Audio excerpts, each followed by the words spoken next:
I can't see how you turn it on. Green Party, vote for what you believe in, vote 1.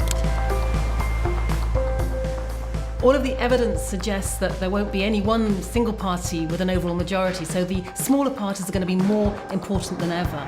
And with just a handful of Green MPs, we can make a real difference, standing up for issues that none of the other parties are, whether that's challenging spending £100 billion on replacing Trident nuclear weapons, or bringing rail back into public ownership, or having real ambitious policies to tackle the climate crisis.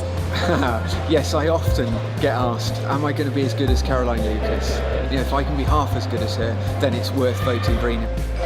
I think she's made a massive difference. Just look at what, for example, Conservative parties have done this week.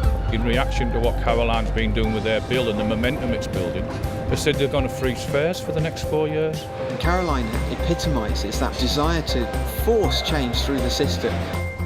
Caroline laid before Parliament the NHS bill, and it's a really important bill which would put the NHS back as a public service, publicly provided and publicly accountable. Well, we're fielding more candidates than ever before this time around, and of course we've had the Green surge in our membership, so we're over 60,000 members now in the party. And I'm just really excited that we've got some fantastic candidates out there. Take Darren Hall. He's worked with community groups for many years. He's very articulate. He's really well known in the city because he was instrumental in the campaign to make Bristol the European Green Capital. We have to tackle the housing crisis. There are thousands of people applying for every affordable home.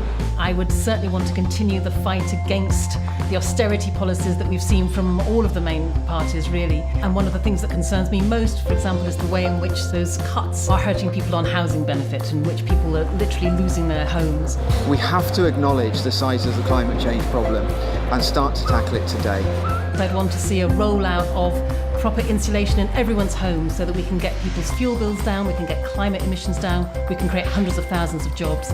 More and more I've heard people saying, no, I'm going to vote with my heart, because unless you start that process, things will never change.